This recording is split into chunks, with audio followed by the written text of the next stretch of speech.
All set, Tom. Thank you, Stone. Before I open the hearing for the Barnstable Conservation Commission, I would like to ask Angela to do a roll call for the quorum purpose. Abedili. Present. Hearn. Present. Lee. Present. Tangney, present. Foster and Sampu are absent. Administrator Darcy Carley. Present. Staff member Kim Kavanaugh. Present. Staff member Katie Pollock. And Nope. Agent Ed Hoops. Present. Okay, we have 4. We have a quorum. Thank you. Acting under the provisions of Mass General Law, Chapter 131, Section 40, and or Chapter 237 of the Code of Town of Barnstable, the Barnstable Conservation Commission will hold a public hearing on Tuesday, October the 1st, 2024 at 6:30 p.m. for the applications of Robert E. and Terry L. Madden, Beverly Gill, Brian Duffy, U.S. Coast Guards, Mark Casper, CB Enterprises, LLC, Bernard Trust Homeowners. The hearing is being recorded and broadcast on the Town of Barnstable's Government Access Channel. The plans and application are on file and may be reviewed by scheduling appointments by sending email requests to Darcy Curley at 230 South Street, Hyannis. This meeting is being recorded and broadcast on the Town of Barnstable's Government Access Channel. In accordance with the Mass General Law, Chapter 38, Section 20, please let the chair know if anyone is recording this meeting. Hearing none. This evening's hearing agenda is posted on the town's website. On the agenda next to each application is the amount owed to the Town of Barnstable for the cost of advertisement.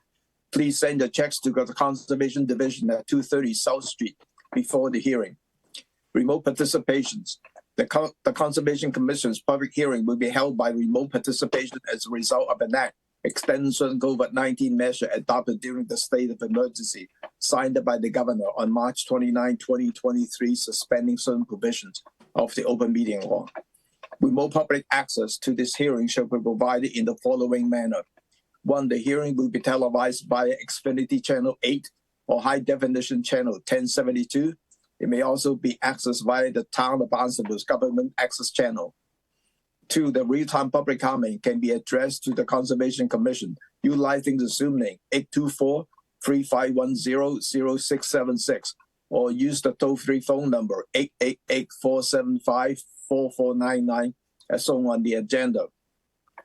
Third, the public can also email their comment to darcy.curley@town.barnstable.ma.us at least 8 hours prior to the hearing. For your information, under the NOI, the applicant for the Mark Casper CB Enterprises LLC has requested for a continuance without testimony to October the 15th. And under the continuance, the applicant for Kenneth and Priscilla Rondo has requested for a second continuance without testimony to November the 12th. Under the new business, we have one item. Orlando Wildlife Land Trust is requesting a letter of support for the Centwood Woodland Land Protections Project. This is a purchase of 5.5 acres of wildlife habitat, floodplain, stream banks, and wetland buffer zones at 564 and 0 Wood 6A Main Street in West Barnstable along Smith Creek, so-called the Hinckley property. Orlando Wildlife Land Trust applying to the Community Preservation Committee, CPC, for $100,000. The total purchase price is $400,000. The Town of Barnstable will co-host the conservation restrictions with Compact of Cape Cod Conservation Trust. I think Dan is here tonight. Dan? I am. Thank you very much. It's now time for me to say thank you and say a few words. Yes. Well, thank you very much. I do appreciate the opportunity to come before the commission. I'm replacing for tonight Mark Robinson, who couldn't attend. So I'm a second choice. It's no problem. The one downside is Mark sent me a handful of slides to show. I hesitate to push buttons on my iPad for fear I'll lose everyone. But it has gone before the other groups. And further the cost tonight, just to ensure everyone that you heard the purchase price of 400,000. We indeed are looking for the 100,000 tonight, but we've also secured 200,000 from the state, thanks to Mark and the compact and our good project. And we vowed internally to raise the final 100,000. We're well in the works of that. We take pride in noting that this will be the fourth property that we have in the Great Marsh, 3 sanctuaries that we've already purchased or acquired that we own and protect. The most important one for our program activity is the Wyman Turtle Garden. Dan, can you show the picture? Can you show the site plan? No, I can't. You cannot. Darcy, No. can you? Mark sent Yep, them. it will give me time to bring it up. I didn't know I needed to do that, so hang on, please. Yeah. Well, I apologize for that. No, that's okay. Because we're talking about this piece of the land, and I think it's nice to show it to the public what area are we talking about. No, absolutely. But as they're being pulled up, I'll just continue to note in the Great Marsh, we have 3 other sanctuaries, and one of them is the Turtle Garden Sanctuary. We now have a program where we monitor incoming mother terrapins, note where they nest, protect the nest with different caging, and monitor them through the season, and monitor when they hatch and when they return to the wild. And we have the necessary permits and documentation, increasing the number of volunteers, and are working to bring the project into the schools. And we're looking to do more programs, more nature study, more talks and walks on the property. And this will be the 4th tool in our charm on the Great Marsh. I'd be glad to discuss the specifics when we can get the map up. Yeah. Let Darcy bring up the map first.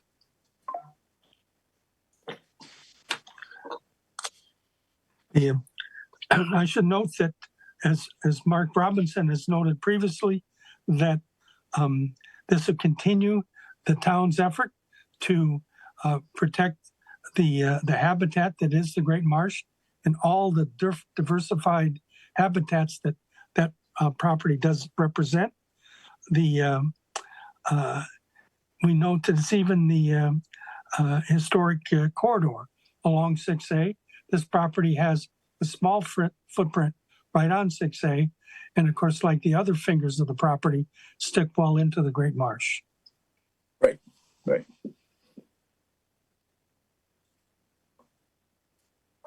I'm sorry, I'm working on it. I had to go to my emails and get it. It didn't get into the Laserfish, so I just got to the email. No problem. All right, let's see. Let me find which one is the map. Oh, that's the letter of support. I got the wrong one. Tom, while she's doing that, a few questions. Yeah, go ahead. Well, one for you, Tom. What does it stand with community preservation? What's the stand? Has it been before the Community Preservation Committee, and has it been approved? Yes, So the 100,000 was approved by by the CPC CPC. for Okay. the project. Oh, good. Nancy, yeah. Okay, thanks. We should see it now. Yeah. Hang on one second. If we could hold on that one, Okay. which shows outlined in red, Oh, the sorry. I made it purple by, okay.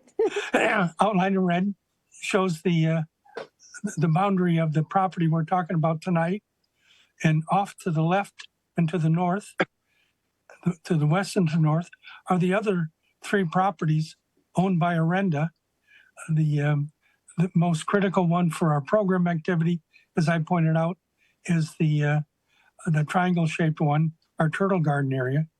And this, like I said, this will fill in and help us get further entrenched, if you will, into the Great Marsh and grow all kinds of attention to not only our programs, but raise the specter of us further communicating and cooperating with the other organizations who are our partners, along with the town, of course, in protecting that property and studying it and learning more from it. Right. Any question from the commissioner? Let me see. I do have a question. Go ahead, Bill. Tom. Yeah, I guess I'm just wondering, you know, the Preservation Committee has already provided the money. I'm new to this. Why, what are we voting for, and why do we have to do this? What is the Conservation Commission's jurisdiction, if you will, in this?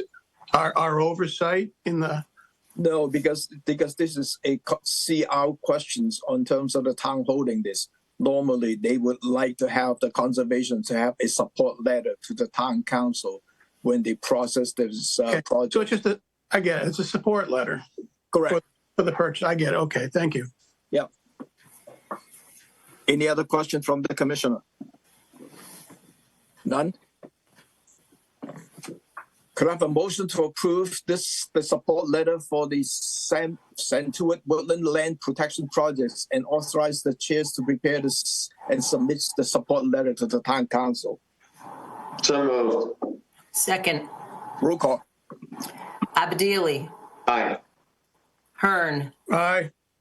Lee, Aye. and Tangney, aye. That's unanimous. Thank you, Dan. Thank you. Thank you Good again night. for all you do. Thank you very much. Yes. Appreciate it. We have 3 RDH tonight. The first one is Robert E. and Terry L. Madden. Proposed installation of a septic pump chamber associated with system upgrade at 340 North Bay Road, Osterville, as shown at the assessors map 072, parcel 004. John? Good evening, John O'Day from Sullivan Engineering Consulting, representing the applicants. I'll bring up the plan for you all. This is a little over a 2-acre parcel on Oyster Harbors, overlooking Katuitt Bay. We have a house that's been there since the 80s. The septic system has also been there since the 80s. There's a tank and 2 leach pits located in the backyard. The leach pits are just outside the 50-foot buffer to a coastal bank. One of the pits was starting to show signs of structural failure. And so we have come up with a plan for an upgrade, and that will be to get the leaching system pumped around to the side of the house and outside of the 100-foot buffer in an area of lawn landward of the house. So the existing septic tank is going to remain. Would be installing a pump chamber and a 2-inch line going through the lawn and around to the front of the house. And we have been before the Board of Health. It did require a local variance for any component within 100 feet of the bank. So a variance was needed for that pump chamber, and that was granted. I'd be happy to answer any questions. Thank you, John. John, questions? Yeah, and Tom, maybe you can help me out here. Obviously, that pump chamber, you get an existing septic tank. The pump chamber is going closer to the wetlands. Do those things have risk of leaks, or is there a way to monitor to make sure they're not leaking somehow? Or John or Tom, whoever can help me out with that. They do have alarms if the pumps were not working, and they have a day's capacity, at least beyond that, in order to be able to get those things resolved. They're concrete tanks. The septic tank that's there is a solid structure. It's in fine condition after 40 some odd years. I think it would take a lot for there to be a structural issue with a tank itself. The only concern I had obviously is, it's so close to the wetlands. If any of that leaks, it's going to be pretty bad. And I don't know enough about septic systems to say whether that's a legitimate concern or not, Tom. Maybe you do. Usually it's not. When we have a septic system, when we have a septic tank, we usually do a leakage test and so forth. And then if your system has been in there, unless you're structurally there's a problem, then it would be a concern. But if structurally it sounds, then it's not a concern at this point. Okay, so you're not worried about it? No. Okay, thanks, Tom. Thank you, Jim. Any other question from the commissioner?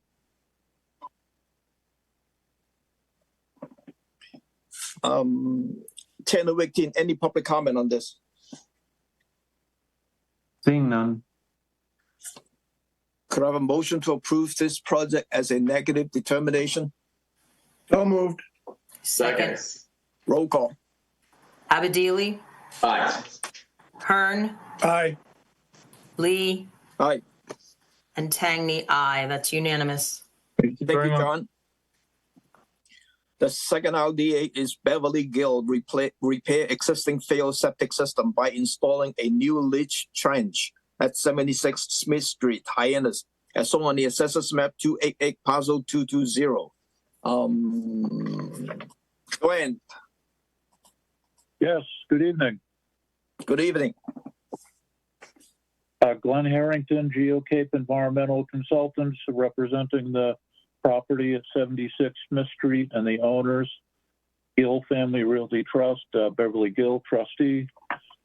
This is a straight upgrade of a failed leaching trench. The house is between Smith Street and Simmons Pond. The existing leach trench and house was built about 1983. The system was inspected. The tank is in good condition, so we're leaving that there and just replacing the leaching trench.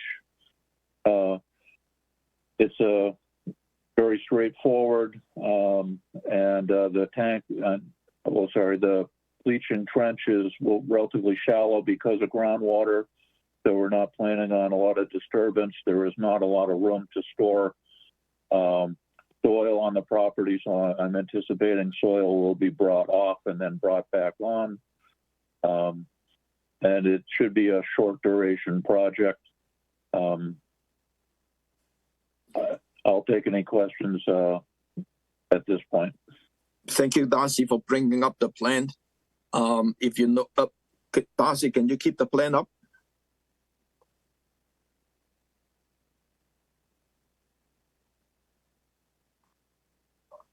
Thank you. If you look at the plans, I just want to point out that the septic tank and the proposed leaching chamber stuff is in front of the house, is landward next to the street side of the Smith Street, rather than at the back or near the wetlands. So I just want to point that out. This project was also in front of the Board of Health last Tuesday. Last Tuesday for approval, and it was approved. Thanks, Glenn. Any question, Commissioner?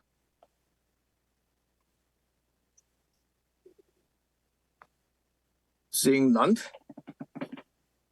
10:18, any public comment on this? Seeing none. Could I have a motion to approve this project as a negative determination? So moved. Second. Roll call. Abadili, Aye. Hearn, Aye. Lee, Aye. and Tangney, aye. That's unanimous. Thank you, Glenn. Thank you very much. Have a great evening. Yep. The third out day of the evening is Brian Duffy, proposed septic system upgrade and construction of an attached deck at 71 Stony Point Road, Barnstable, as shown on the assessors map 336, parcel 041. Is Dan with us? Dan?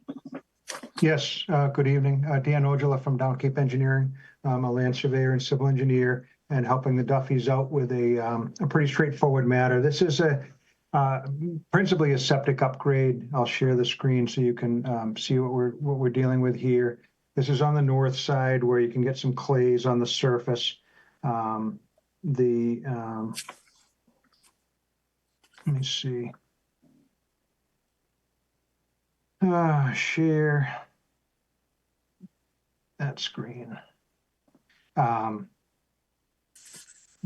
You can see here as it comes up, we're a large piece of land. It's about 2.4 acres.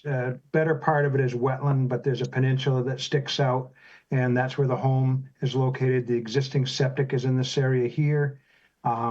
There's a small BVW across the street. This is Stony Point Road that comes north off of 6A. kind of parallel or perpendicular to 6A. The existing home, no increase in bedrooms, so it's a straight upgrade. We are pressure dosing the leaching field. We've got a full 5-foot separation. We had to pump it, so we put in a pressure dosing, which helps spread out the effluent. There's a small deck proposed. It's almost 100 feet. Portions of it are 100 feet off the wetland. At its closest, it's 83.3 feet. So you can see that deck is just as far as can be from the wetland. It's in an area of existing lawn. We've established a work limit line around it. A little bit of fill for the leaching field, but we're 40-something feet above sea level. No real concerns there. It does have a factory watertight tank with a filter going to a factory watertight pump chamber that then doses the pressure dosed field. We'll be in front of the Board of Health for a couple of modest variances under maximum feasible compliance. The tank to the BVW, the pump chamber is going to be about 58 feet away from the one across the street. But again, that's a sealed unit, and the leaching is a similar distance from the wetlands on both sides.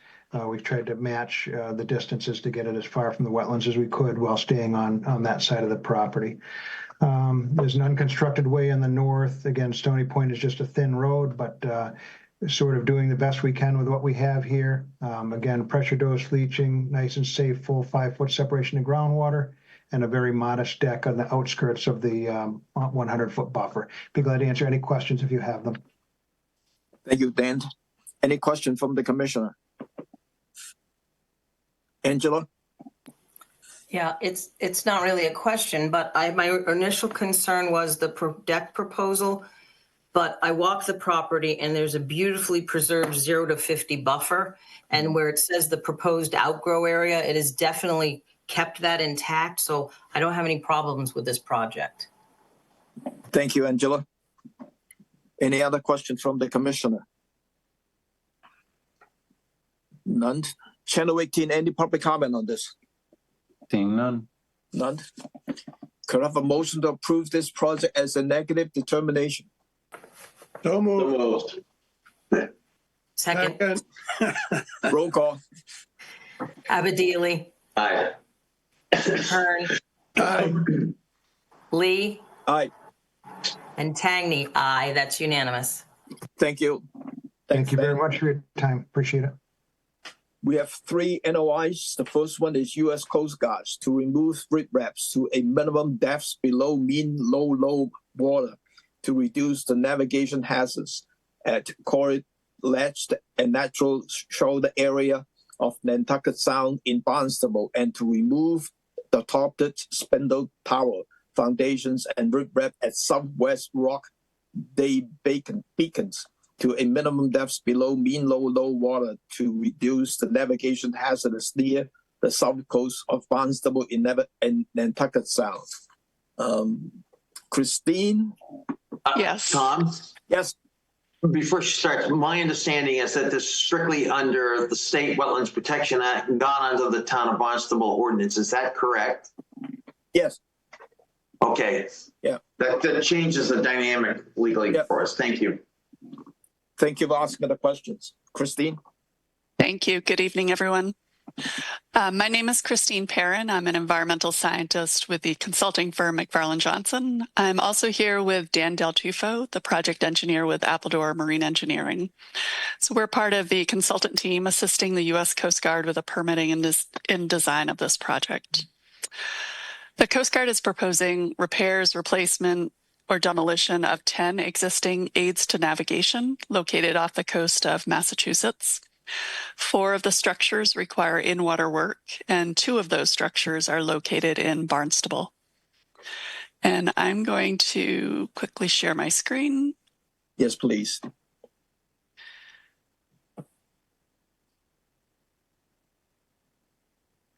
Okay. So I'm first sharing locations so you can see where these structures are. So Collier Ledge is located here. Southwest Day Beacon, Southwest Rock Day Beacon is here. And pull up the plan for you. So the Collier Ledge Isolated Danger Aid to Navigation is a remnant mound of riprap. There's no aid or navigational equipment that currently exists at the riprap. The area is, however, marked by a lighted isolated danger buoy and a danger rocks marker buoy. So these are just some images of the markers that are currently out there. The existing riprap is partially exposed at low tide and reportedly becomes a navigational hazard. The riprap slopes down to the natural seabed over the course of approximately 200 feet to the east, south, and west, and approximately 50 feet to the north. The adjacent natural seabed has an approximate depth of 10 feet at mean lower low water. The state geologist completed a study at this site in 2004 to determine the origin of the rocks. The result of that study was that the rock mound is man-made. The rocks are small, generally less than 1.5 meters in dimension, and they're congregated in a large pile with random orientations, which suggests the material was dumped as waste at some time. As this mound is man-made, it no longer serves its intended purpose and it creates safety concerns. The Coast Guard is proposing to remove the mound to a minimum depth below mean lower low water to reduce the navigational hazard. Turning now to Southwest Rock Day Beacon. This is also a riprap mound that still supports some equipment, if you can call it that. So there's a toppled spindle tower and a precast concrete foundation that you can see in these photos. This aid has been superseded by an adjacent Danger Rocks marker buoy. The stone riprap mound is in a conical shape with the base approximately 60 feet in diameter. Again, this aid no longer serves its intended purpose and has been superseded. So the Coast Guard is proposing its removal, which involves the complete removal of the spindle foundation and the riprap mound. I forgot to mention that the footprint of Collier Ledge rock removal is 27,000 square feet, and the area for Southwest Rock is 4,500. So the application we submitted, the NOI addresses and meets the performance standards for improvement dredging. The Natural Heritage and Endangered Species Program has determined that the project will not adversely affect habitat of state protected wildlife species. Consultation with the National Marine Fisheries Service is underway, and all appropriate avoidance and minimization measures will be implemented to avoid impacts to federally protected species. As far as minimization measures, turbidity will be pretty minimal. The Fisheries Service guidance on turbidity notes that turbidity levels expected for mechanical dredging, such as what would be done here, is generally well below levels shown to have adverse effects on fish. And given the coarseness of the material to be removed, we anticipate even lower turbidity levels than what the Fisheries Service guidance calls for. And at this point, we're happy to answer any questions you have. We received a comment letter from Divisions of Fishery and Wildlife, and this is dated September the 27th. And basically what it says is, like you said, this is will not adversely affect the actual resource area habitat of the state protected rare life species. And under the Massachusetts Endangered Species Act, would not affect the prohibited take of the state listed rare species for this project. So one thing I just want to mention, we received a comment letter from Rick Angelo opposing this project. So this is his comment is in the file. Questions from Commissioner Angela? Yeah, just a quick one. I may have missed it. Proposed timeline for this project? I'll ask Dan to answer that if he's able to. Thank you. You're welcome. Everyone, is everyone able to hear me okay? Yes. Having computer issues tonight. Great. We expect this work to go out to bid probably mid-spring to late spring of 2025, with work to occur as early as the summer of 2025. Okay, thank you. Thank you. John? Yeah, as somebody that's boated in that area and fished, and it was good fishing in that Collier's Ledge. I great fear of the rocks. My only question is, and I read this here too, the depth you're going to take that rock pile down to was below mean low low, and then you said to what depth below that? Down to a depth of 7 feet below mean lower low water, as was cited by the Coast Guard for safe navigation. How deep? I'm sorry, say it again. What is it? 7 feet below mean lower low. 7 feet below mean low low. So that'll accommodate, especially with mean low low, that's going to accommodate most vessels going over that safely. Is that correct? The intent. Will it still be marked? That's to be determined through the Coast Guard. I imagine that since that area is shoaled, they may consider leaving one of those marker buoys. Yeah. And one more question: the rocks, all the debris that's going to be taken, what happens to it? How's it going to be done? I put on some kind of a barge and towed out of there, or what will happen to it? Disposal remains to be seen. Most likely to be in water disposal. Offsite. Cool. So you're just going to cut it down and dump it somewhere else? Is that? Yeah. Is that my understanding? The alternative is upland disposal, which is not outside the realm of possibilities. So, I'm sorry, I may be a bit confused here. Are you telling me that the debris will be taken and placed in an suitable upland site? Is that what you're saying will happen? Detail is to be determined. Whether So you're saying it's a possibility that you're going to just pick it up and dump the rock somewhere else in the water. Is that correct? If I can jump in, offshore disposal is an option that's on the table, like Dan said. That would only be done after investigating suitable and approved locations. So there are locations that are approved for such actions. There's also the potential to coordinate with the Division of Marine Fisheries to determine if they have any use for the material. But like Dan said, that's all still to be determined. I just, again, I hate to just see where you're going to pick up the rocks and move them, 100 yards away and dump them back in the bottom of the watershed there, and what impact that would have. Yeah, no, it would be only if in-water disposal is chosen, it would only be able to occur at a permitted, approved location that's already been vetted for environmental impacts. Okay. And there's the only options for that would be an offshore disposal site approved by the Army Corps of Engineers and EPA, which would be outside of state jurisdictional boundaries, or artificial reefs that the Division of Marine Fisheries has jurisdiction and holds permits for. I assume, Darcy, do you feel it would be necessary to put some kind of condition, again, and this is under state law, but some kind of condition in our approval, assuming we approve it, kind of just summarizing what Ms. Perron said? Yeah, you could put a condition in that they please submit a written documentation on where the rocks are going to be deposited. Subject to the review of the commission if necessary, or some words like that, I assume, right?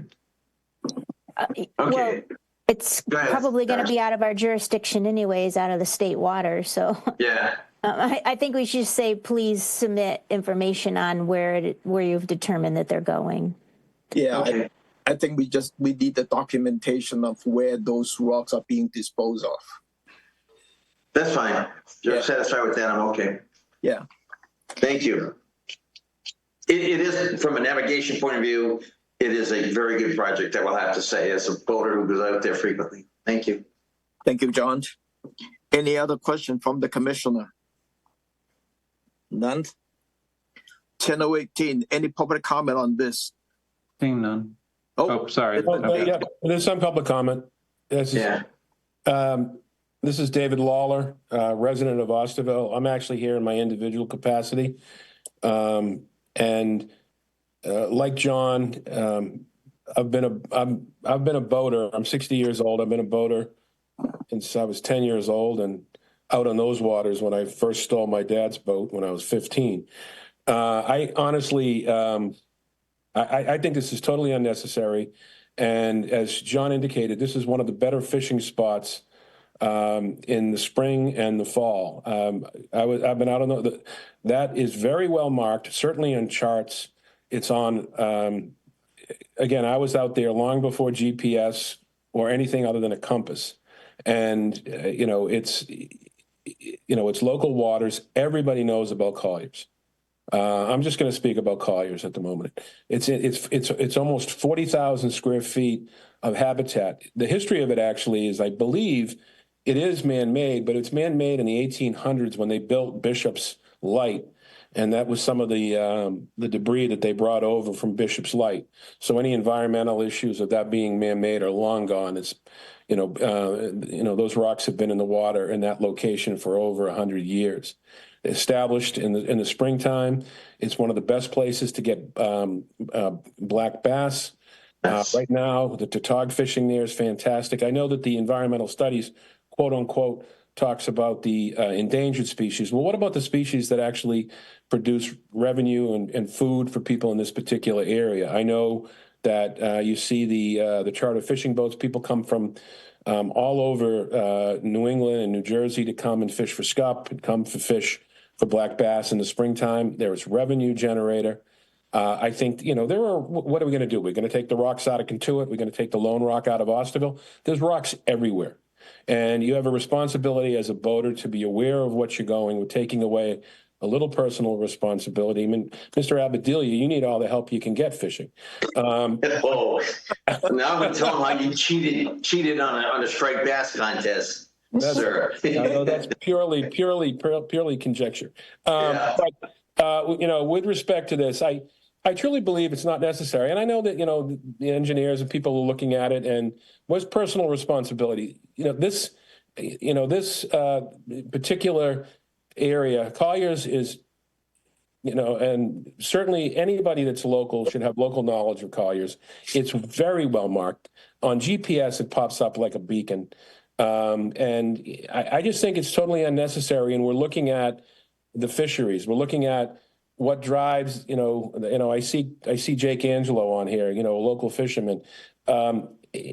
This is what drives it. I've been literally fishing Colliers since I was 12 years old, and if not younger. And it's just a waste. And there's no reason to take it down. Yeah, I mean, there are navigational hazards everywhere. The biggest navigational hazards are a bunch of yahoos who don't know what they're doing. And that's the issue, that we have to look at. I mean, we can remove every rock.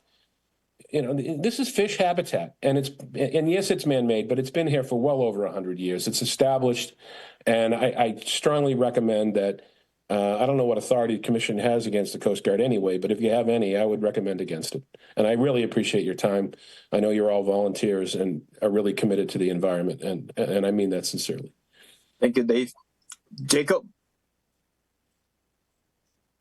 How's it going, everybody? My name is Jacob Angelo. I'm sure a lot of you guys already know me by now, but I'm a local commercial fisherman. I'm out in the water every single day. This Colliers Ledge, let's just focus on Colliers Ledge as well. But they're all equally important, in my opinion. They kind of, like David said, when I was a kid, I took my father's whaler out, and I would drive to the rock pile that I could see because there was no GPS. And once I got out there, then I could see other buoys that I then drove to. And that's how I learned how to fish. Every day I go out, I have to pass these rock piles. And every single day I go out, there are people in center consoles recreationally fishing on these buoys. They have nothing to do with my livelihood, but they're extremely culturally important to our our town. And the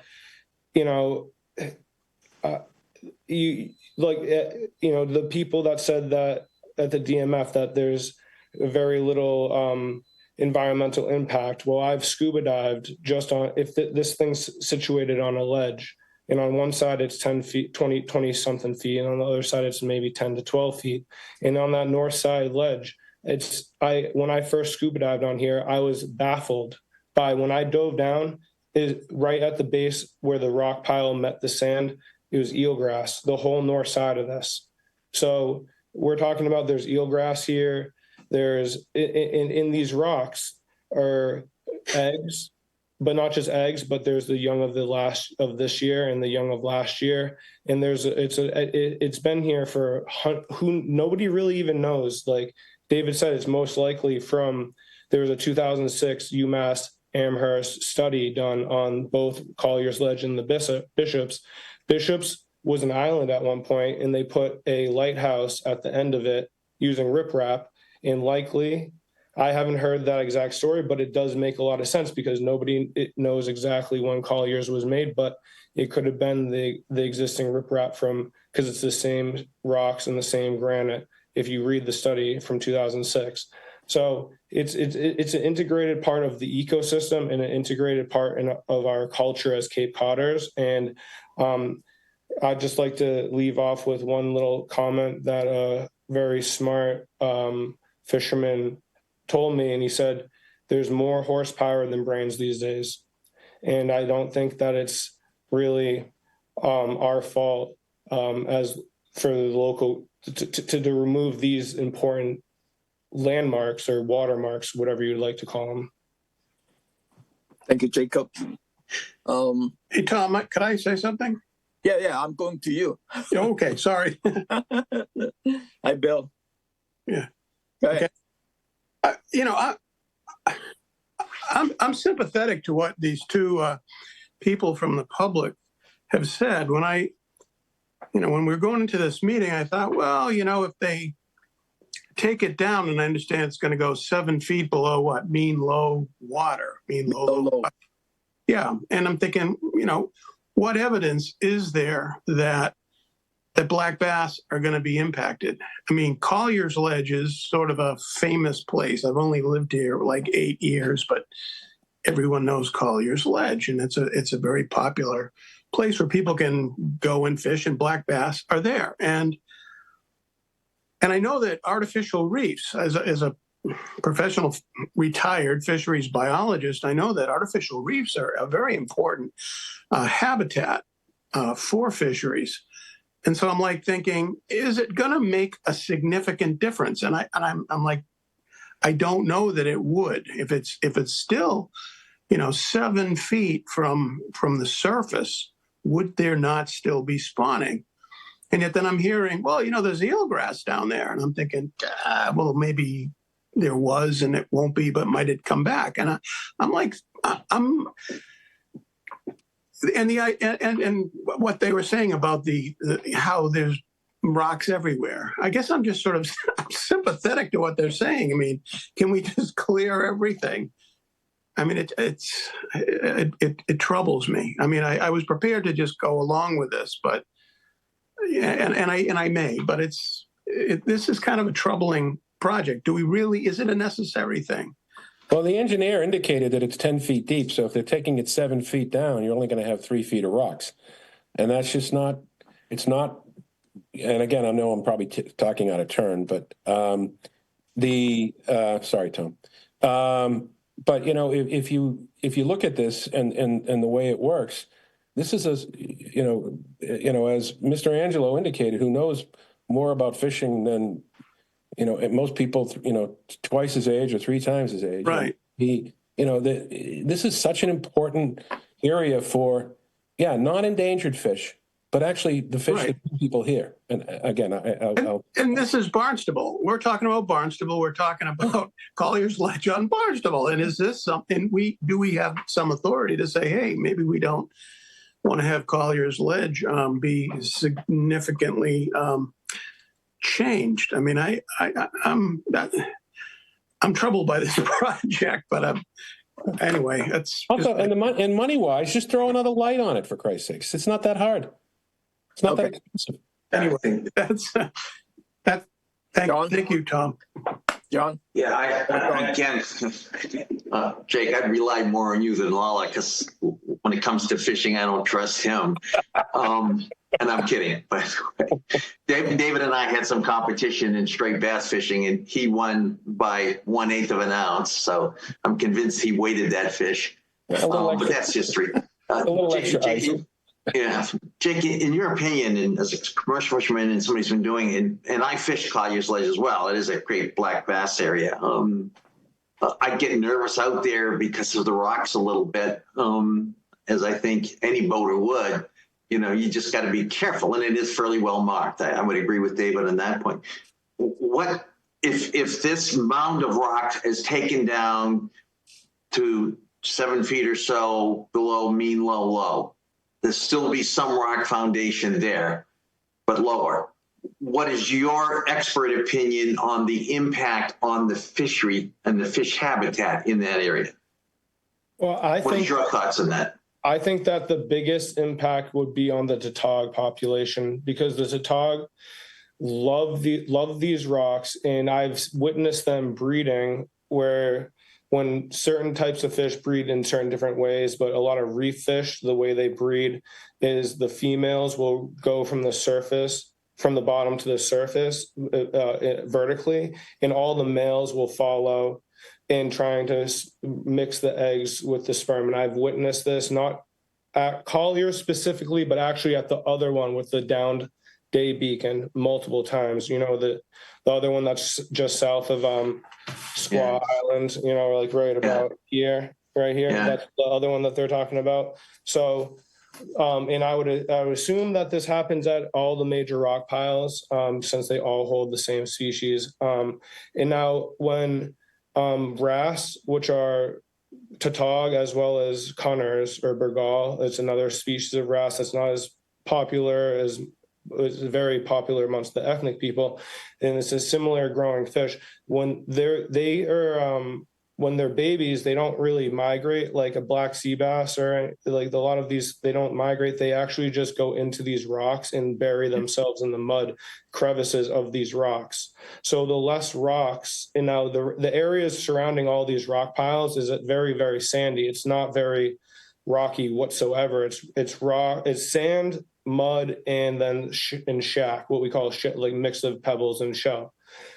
So these rock piles, you know, if you leave a trap in going toward just a regular fish pot or conch pot, you will see that in the bridge and the supports of the traps are jammed with juvenile fish that are trying to winter. So these rock piles are really where all the small, I don't know exactly about the sea bass, but I can guarantee that the tautog and the cunners, or if you call them bergal, or sea perch, whatever you want to call them, they live in these rocks for sure as babies, as juveniles, and they come back here to breed every spring prolifically.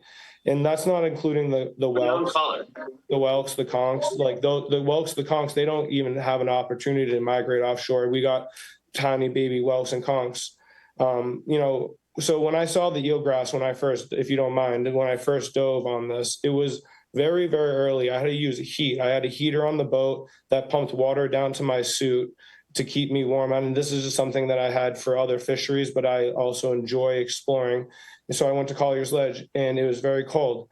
And the first thing that I saw, the only life that I really recognized besides the eelgrass, which was immediately imminent, I didn't want to go on the deep side. I went on the shallow side like a scaredy cat and went down and saw eelgrass all the way to the rocks. And they're still there, I guarantee it.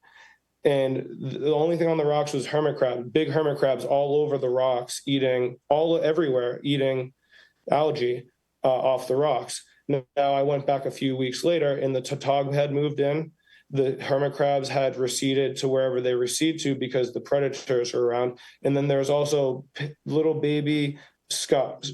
It looked like the Caribbean, balls of baby scup that you wouldn't even see on your fish finder.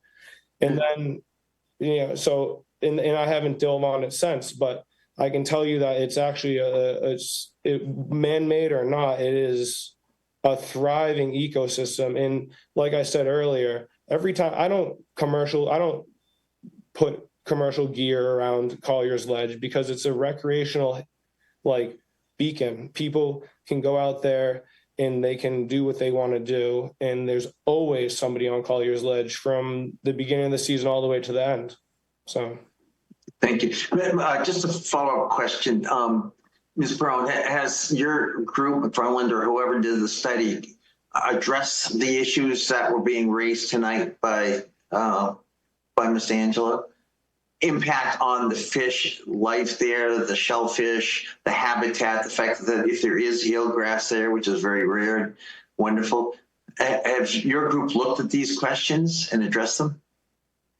We're working with the National Marine Fisheries Service through that process currently. And we've also reached out to the Division of Marine Fisheries, but have not received a comment back yet from their fisheries groups.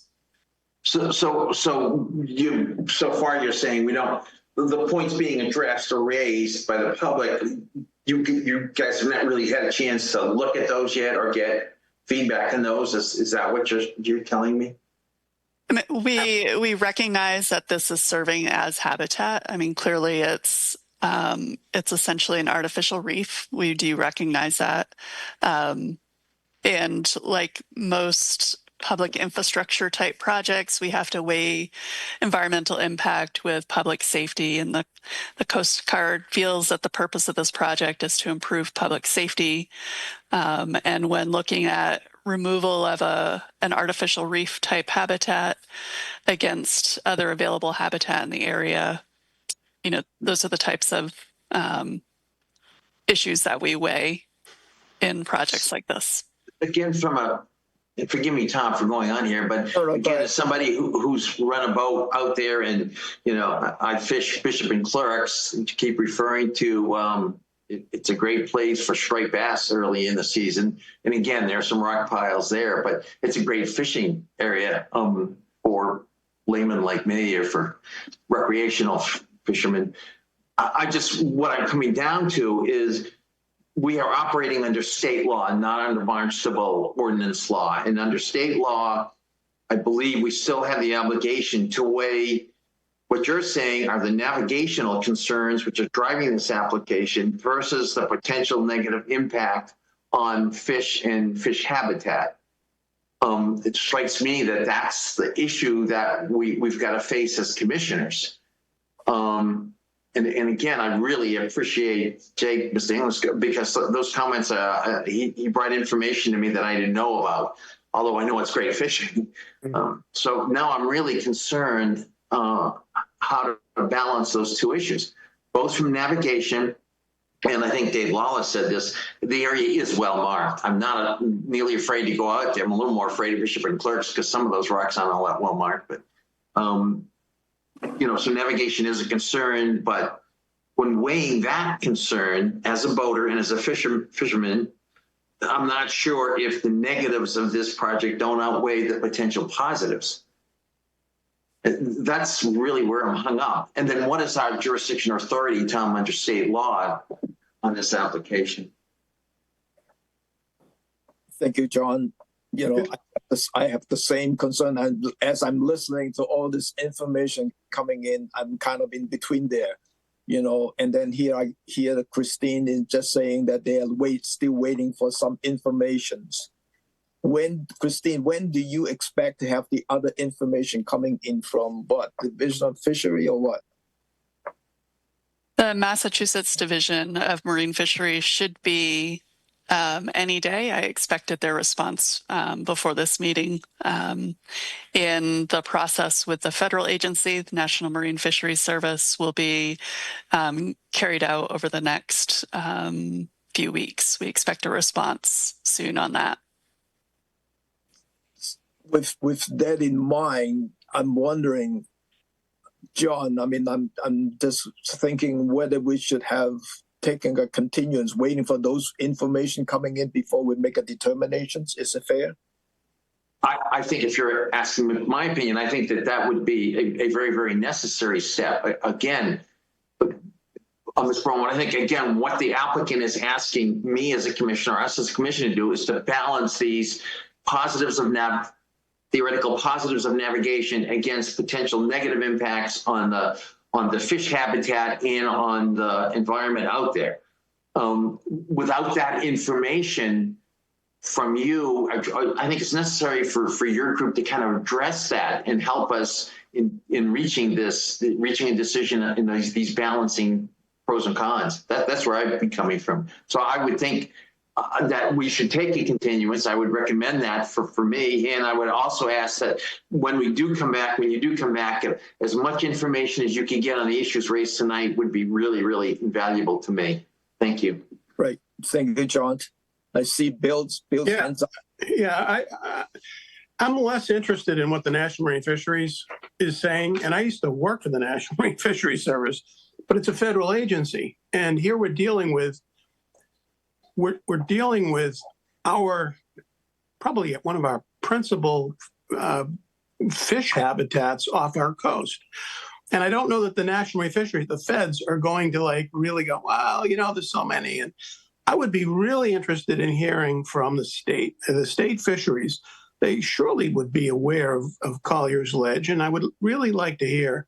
I would like to see some real analysis, and if the analysis isn't really, brought to bear here, where we want to go 7 feet below, and what does that do to the reef, and what is the likelihood of the impacts to the wrasse species? And I want to confirm that what he said about wrasse, tautog, and cunner, they are classic. The juveniles hide in the rocks. You'll see a lot of wrasse species in the Caribbean. And what he said is true. And I'm thinking, we have an unusual, our town has an unusual fish habitat here. And yes, it is. It is an artificial reef, and artificial reefs are things that the State Division of Marine Fisheries promotes. They like to see artificial reefs for fisheries enhancements. And so I'd like to hear what they have to say, and I'm much less interested in what NIMS has to say. Thank you, Bill. And even if I don't know, if the state wants to write it off, I'm like going, but it's Barnstable. Yeah. Angela, I saw your hand raised. I just want to say I agree with the rest of the commissioners. I also sympathize with the fishermen, the local fishermen, and I also would like to see more data on why this is a danger and why they're choosing to take it out rather than to maintain this as an aid to navigation. Like, why are we choosing this as one of the 10 that has to be removed? I just didn't understand that in the presentation. Thank you. Thank you. Tom, through the chair, could I ask that the report be produced at least a week before the meeting so we can have a time to analyze it? Yeah. Jacob, I'm not going to you because in the sense I know what you're asking, but I think we are trying on the continuance track to get more data. I think we don't have enough information to make a determination tonight. That's my thinking right now. So, Christine, with the discussions that we need some more information on these applications, would you consider a continuance, waiting for the results, and then we should have the results, informations maybe a week before our hearing, so that we know we have time to kind of understanding what the situation is? Yes, I think that's reasonable. How much time do you think that you need? Well, the key here is to get input from the Division of Marine Fisheries. Right. Which, as I said, I expect a response at any point now, but, a couple of weeks to be safe. I think we should be able to work with that. But if you do want information a week before, maybe 3 weeks would be safer. So looking on my calendar, it looks like to be October the 29th. That would give you plenty of time. Yes, that sounds good. Fair? Yeah. Okay. Tom? Yeah, John?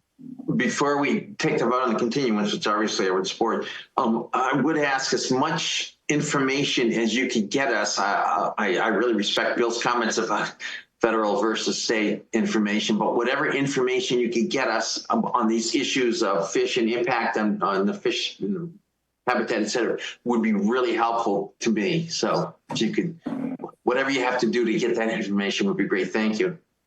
It's not just for you too. I think, John, I think we all need that information to study. Yeah. Yeah.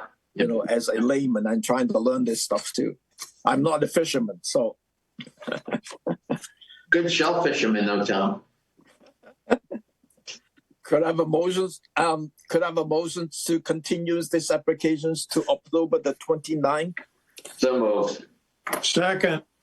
Roll call. Abedili, Aye. Hearn, Aye. Lee, Aye. and Tangney. That's unanimous. Thank you. Thank you, Christine. All right. Thank you for your time. Christine, I wanted to, send us I'm the sorry. information when you get it so that we have enough time to kind of go through the material. Darcy, you will saying do. something? Yeah, I just wanted to mention to Christine about getting Form WC in for the continuance request. If you can't find it on the website, contact Kim and we'll get you one. Okay. Thank you very much. Thank you. Thank you, everyone. Thank you.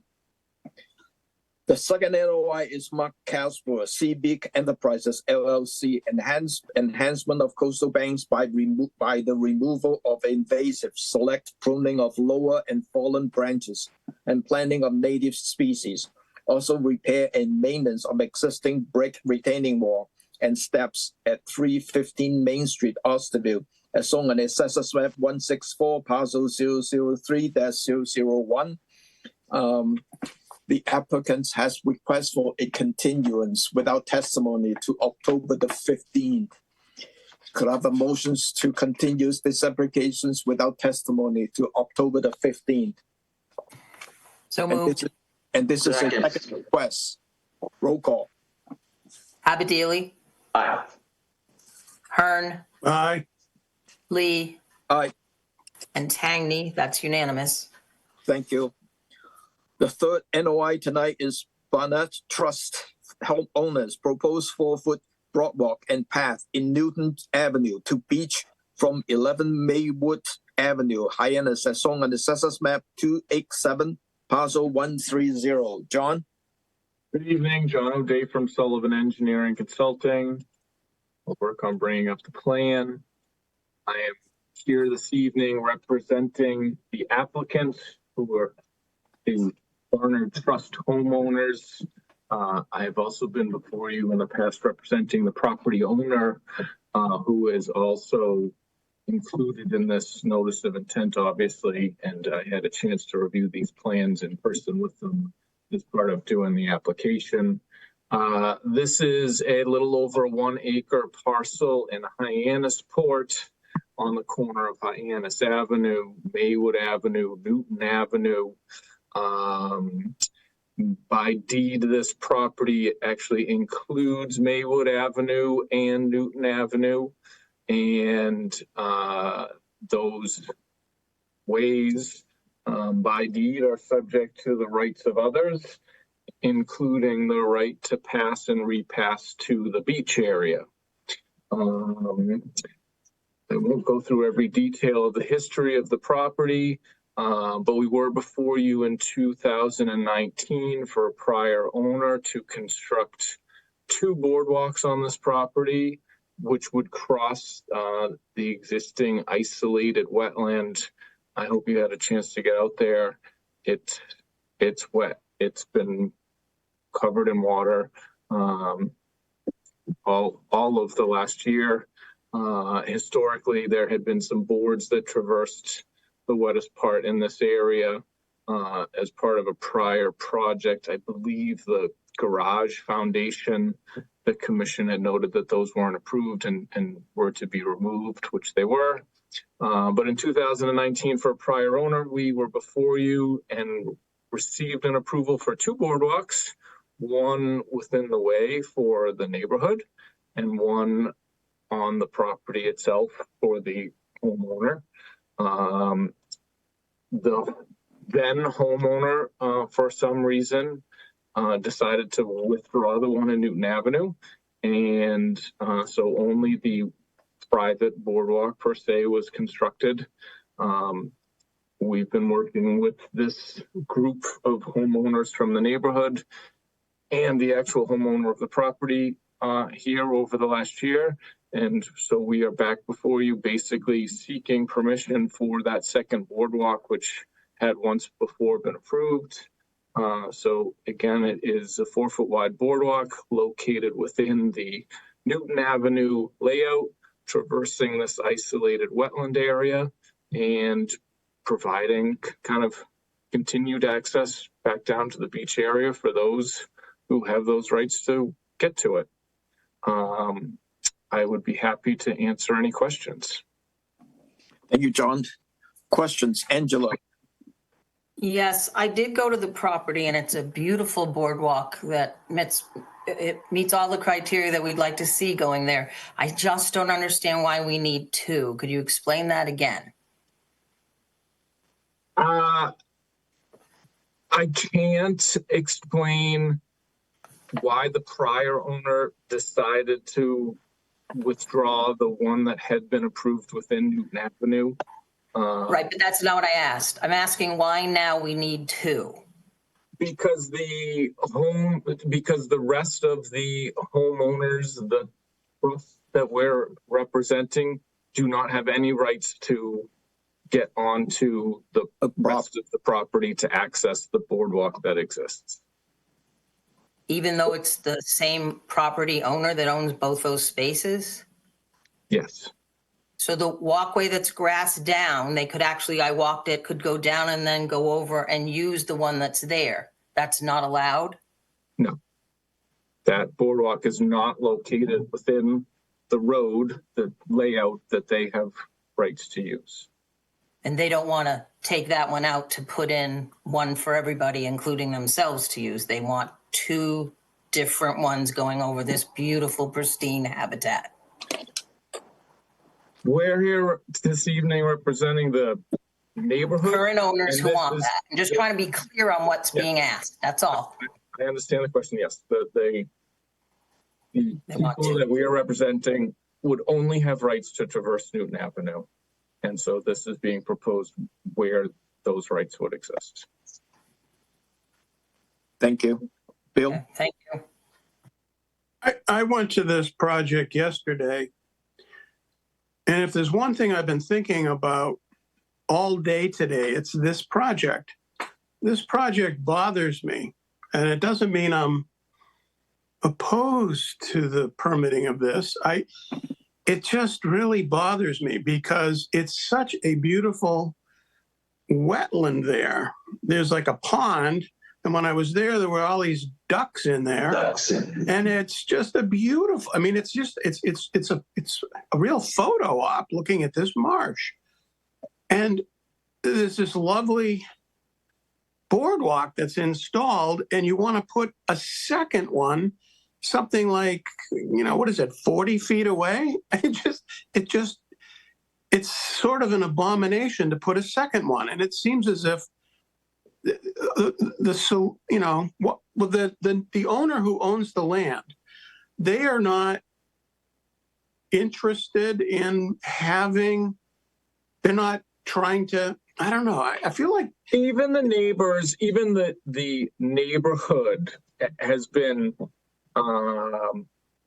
everybody's happy, everybody gets along, but even the neighbors are like, I don't feel comfortable walking across their lawn. That's their property. They should be able to enjoy it. I don't want to feel like I'm trespassing into their space. But when I was there, I was thinking you could walk down that dirt Newton Ave or whatever it's called, and you could get down past the lawn and then skirt longitudinally, if you will, over to the existing boardwalk. It's only, how far is that? It's like, and it would be right at the edge of the wetland. It just seems like putting in a second one, it doesn't make sense. I mean, aesthetically, which is not something for which we have any meaningful jurisdiction, it just seems like such a shame that they couldn't just walk down their little right of way and then bang a right and walk 10 steps to get onto the boardwalk, and then they're on the beach. And you wouldn't have to have a second one. And I would think that the owner doesn't want to be looking at a second, the owner of that property doesn't, they don't want to see a second one. Am I thinking, is there no compromise? Must we put a second boardwalk in there? It's very troubling to me.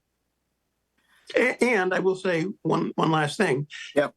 If we as a group decide, yes, let's let them have it, then it's going to have to be, 4 feet high, a maximum of 4 feet, and the spacing, yada yada, in order to protect the vegetation and whatnot. It's not going to be some low hanging thing. It's a very low boardwalk. It's going to have to be a properly built 4 foot high thing, and no doubt they'll need to have railings, etc.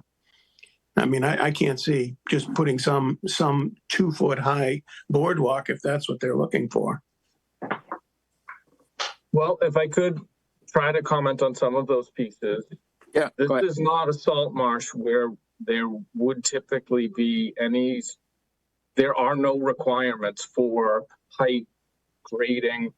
We are crossing over water, and I'm not sure why the standards for this boardwalk would be any different than the ones that were applied to the one next to it, which didn't include any of those. So it was not the intent to overly elevate this or to have grading in it, because there's no vegetation under it that we're protecting.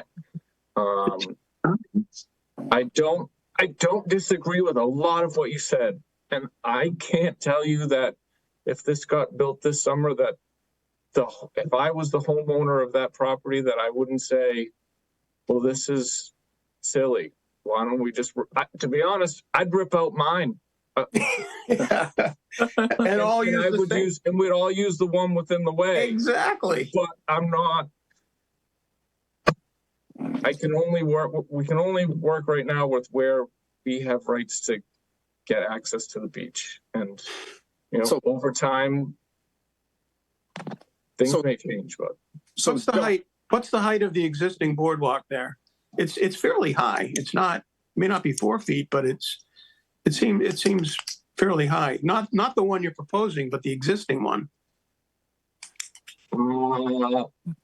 I can look that up on my other screen.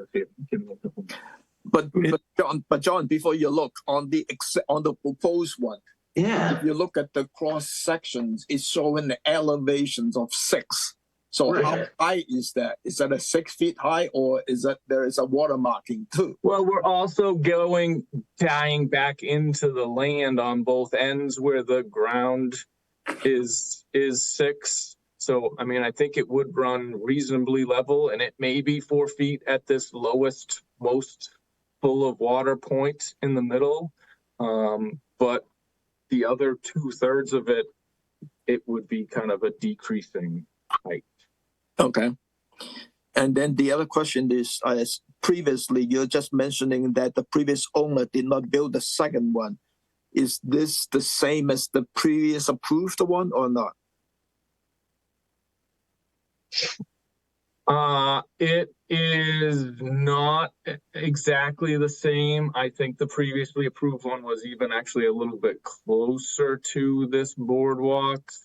I think that we've located this where the path is actually, traversing right now. It's similar length, similar location, left to right, give a few feet. But we did not just copy and paste. We kind of based it on what the conditions were out there today. Okay, thank you, John. John. Thank you. John, how many people actually have access rights to this boardwalk or to this beach area? Because there's only 2 or 3 houses in that street. How many people, how many homes are we talking about that would want to use, that would have a legal right to use this boardwalk? There were 7 names attached to the notice of intent, so it's not just the Maywood, it is the Newton, which goes up, and I'm not cross-referencing the names as we go here, but there's 1, 2, 3, 4, 5, 6. I'm not sure whether 7 is the one out in the corner, but there were 7 people's names who are a part of this application. Okay, so 7 units of people, whether 1 or 2 or 3, whatever, would have a right to use this, correct? That is my understanding, yes. Okay, and how do they get access to the beach right now? You can't walk down that because there's that pond with, as Bill said, that was loaded with ducks when I was there this morning. So up until the last couple of years, there had been boards that were across it that I can even kind of scroll back to the picture before it. I don't know if you can see me, and I think it was even maybe a little bit drier at some point in recent history, but there were boards that sort of, I can see them in this aerial here, just 2 by 12s or whatever, a couple of them wide that they, and the toes might get a little wet in doing it, but at least if they weren't sinking into the mud and water.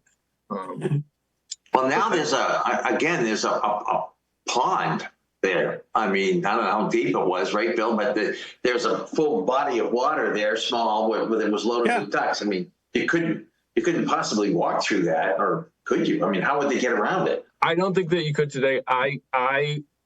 We've been working out here for a number of years now between this trust, this association, the homeowner, the prior homeowner, the neighbor's homeowner. And I don't remember in years past there being the level of standing water in there. And I don't know whether, historically there had been some sort of overflow pipe out in the beach that's now covered up, but there clearly, we can go back through all the aerials. There was never the open water in there that there has now been over the last couple of seasons. So I don't know how they would get down at the beach today if somebody wanted to get down there. I mean, I couldn't walk to the beach down what that proposed boardwalk and path was. There's no way you could do that without wading through the water. Right. And John O'Day, the other question is, there's a dock or a pier at the end of this proposed boardwalk. Who owns that? The neighbor, the 25 Maywood? That's the one. Why don't they put it? Yes. Why don't they put it? The latest aerials, even before that pier was built. But yes, you don't have it on that picture, correct? I don't. It's off of. At the end of what's being proposed, there is a pier or a dock going out into the water. I'm assuming it belongs then to 25 Maywood, the next house over. It does. Why aren't they proposing something to go down to their dock? They go around. They had like a set of stairs on the opposite side of their property that they go down and get to the beach. It is strange. There's access on the other side of the They have access on the other side to get to their pier. And it is strange that the shoreline is kind of going at a 45-degree angle to all the properties. So you stand in one house and you look out and you think, well, that must be my pier. And, the next thing you know, it's actually 2 properties over, even though it feels like it's right in front of your house. Right. That's not public access. Nobody else can do that but the 25 Maywood. That's correct. Right. And that existing boardwalk that's there is at an elevation of 6.1. So we were kind of, that works. Is it exactly 4 feet all the way across the whole 100 and some odd feet? No. But it's intended to be at that sort of similar height. Okay. So similar to the existing one, that's what you're saying? The elevation, yes. Okay. John? I'm trying to raise my hand. Yeah, the issue I'm struggling with, is our authority is can they put this in without an adverse impact on the environmental resource? I mean, that's the standard under the law. So I'm kind of wondering about that. John's got it designed, if you do look at it, with the spacing that we normally require, the height, as Bill, he's got that little sectional there. You could look at how he's got it designed. So if this was added in there, would it have an adverse impact? I mean, aesthetics, Bill, you're right. It would drive me nuts, especially if I was that homeowner. But you said our authority under aesthetics is pretty mushy. So that's kind of how I'm struggling with it. If I was a homeowner, I'd say, geez, I'd much rather that the public, the 7 units, use that proposed boardwalk rather than come into the middle of my property and use my fancy boardwalk. I would guess if that's what I had to do. But anyways, I'm really kind of struggling with that balancing again. They wouldn't have to go over the lawn even. I mean, they could literally go down, part way down what they're proposing, that the lane, and then just take a right and just run along the bottom of the lawn, if you will. Yeah, actually, it was interesting because Bill, I took some pictures out there today because I had exactly the same issues you and Angela were raising. And that's kind of like the edge of the lawn. I mean, you could literally put a path right down the edge of the existing lawn that would lead to the existing boardwalk. And then they could use that and then shoot off the beach to the left. I mean, I don't know. Good questions. Hello. Let me go to There's public in this. Yeah. So my name is Trey Reich, and I am the one that filed the application for the Barnard Trust. There are 7 homeowners. We bought our house in 1970, and the Barnard Trust was formed in the 50s. And our 7 homes have an access to the beach, which is 40 feet wide all the way through Newton Avenue. And over the years, conservation has restricted our access to 2 people walking side by side, 15 feet and all of that. But we don't want to walk over Mike Olson's boardwalk because we have dogs and we'd like to get to the beach on our own access through our own boardwalk. And we've had some problems with the owner of Wendy Galbraith's house shooing us away from that boardwalk. So that's their private property and we don't want to walk over it. And we've already had this access for 50 years and we had 2x4s and then we replaced that with the small. The reason the water is there is because Wendy took away the natural vegetation, something that was approved by you guys, I guess a couple of years ago. And now there's no vegetation. And so the runoff from the hill fills up what used to be a very, shallow water. So this has been our right, our deeded access right for 50 years. It used to be 40 feet all the way to the water. And I'm actually a little shocked that we're spending this much time, given how much effort we have put in formalizing what has been a deeded right for 50 years. But the answer is that boardwalk is Mike Olson's. It is not ours. And we don't feel comfortable walking on his property. We want our access back. Thank you. Channel 18, any more public comment on this one? Seeing none. None. Commissioner, do we want to try to make a motions to do this? Sure. Before we do that, Tom, can I ask a question? Yeah, I'm go not ahead. sure then why is the homeowner at 11 Maywood Avenue asking for a second one and we're not proposing one on this right away? I'm still not clear on that. If they've had access for over 50 years, why aren't they requesting an NOI to put in a boardwalk or a walkway? They are, aren't they? The homeowners, the notice of intent, as on the first page of it says, homeowner, applicant if different. So this notice of intent was filled out and signed by both sides of this here is the homeowner. They own the fee in Newton Avenue and they acknowledge that other people have rights in it and that those people who have rights want to get back their access towards the shoreline. And so everybody signed off on it. Right, but the answer to your question is our access goes over the Olson property physically. So he had to sign the thing, but our deeded access, which has been half a century, goes over his property, which is the other reason why it is where it is and not to the left or not to the right. It's because of where it's been for 50 years. So he's not technically asking for two. You're just including him in this permission where it touches his property. That's like land, yeah. So yes, That would have been much clearer from the beginning, but thank you. the property, Angela, the property. if I can help on that too, John. I mean, they have a deeded access across somebody's private property. They have deeded those 7 houses have deeded legal access across his property. That's not unusual, especially on the Cape. They're saying now, listen, although we have a right to use this to get access there, practically we can't because of the water and the marsh table and blah, blah, blah. And the only way we can is if conservation, you granted us that boardwalk.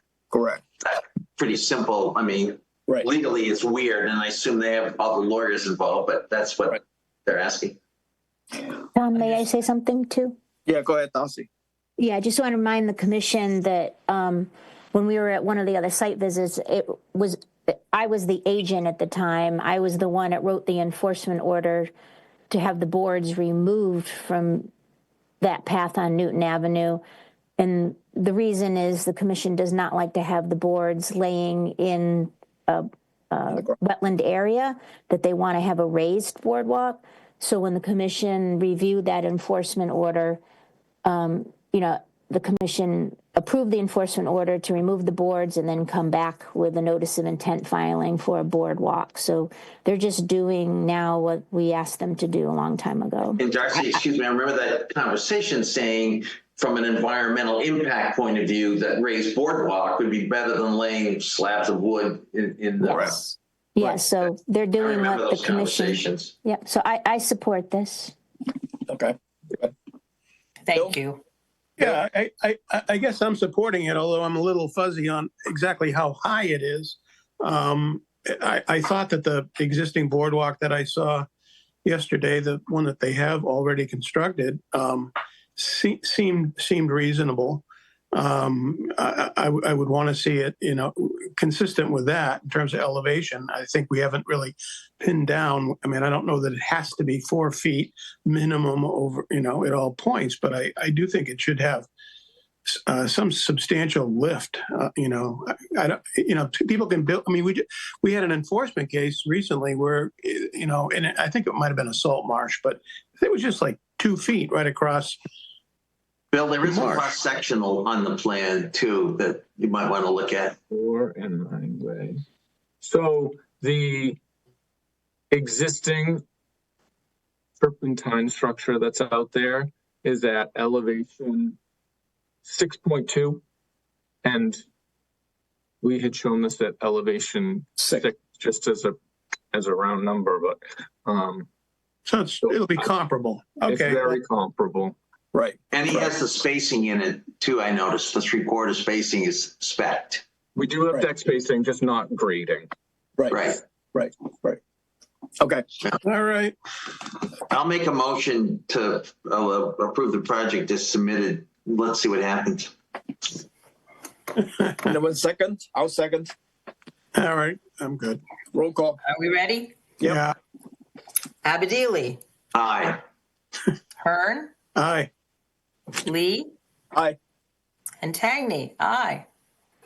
Thank you very much for. Thank you. Good luck, John. Yes. And good luck the homeowner on the 7 homes in that area. We have 2 continuers. The first one is Joseph Jenkins, trustees, North Point 1999 Trust Number 2. The proposed project include the removal of dislodged fiber road, installation of a 290 linear feet of fiber road along the eroded sections, and the nourishment over the fiber road to the beach area. Relocations of the existing deck and the utility adjacent to the access steps, removal and the replacement of the access steps, and all the associated clearing, grading, and landscaping required for proposed work at 128 Bob Point Drive, contoured as shown as Assessors Map 034, Parcel 069. And this is a continuance from September the 17th, and we're just waiting for the NHGSP letter. And we received the NHGSP letters dated September the 26th.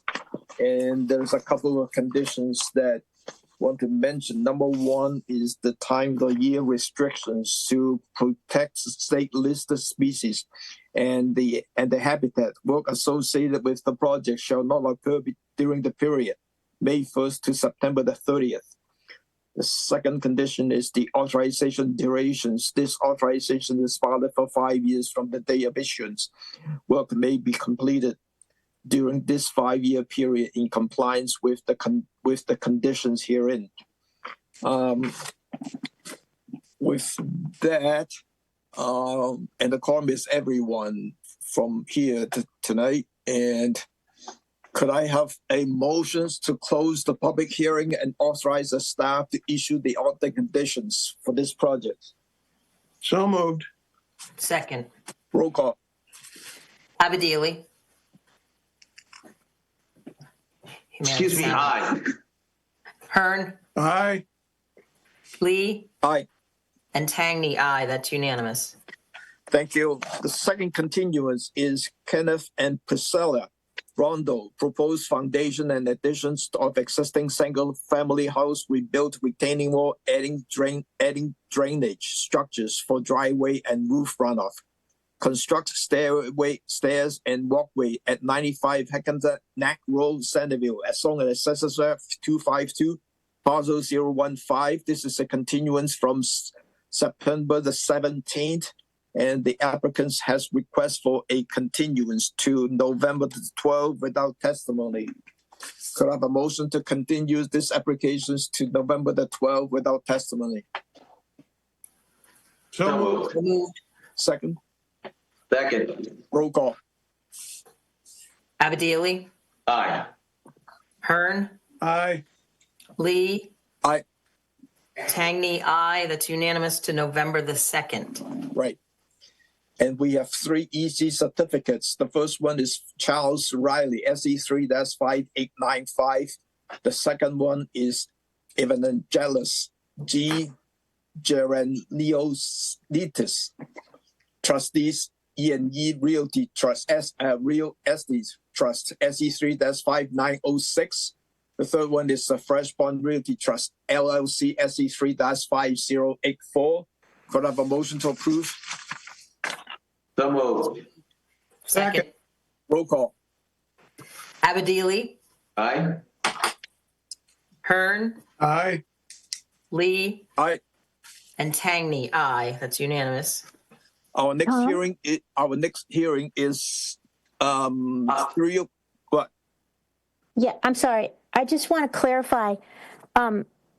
Angela asked if it was November 2nd for the continuance. It's November 12th. November 12th. Thank you.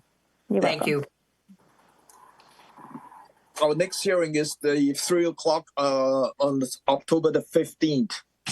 Could I have a motion to adjourn? So moved, but with a question for Charlie. Anything going on, Charlie, with appointments?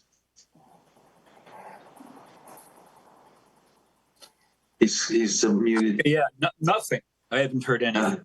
Yeah. Okay, thanks, Charlie. I was not at the last appointments meeting, and we are going to have one in another couple of weeks, but I haven't heard anything.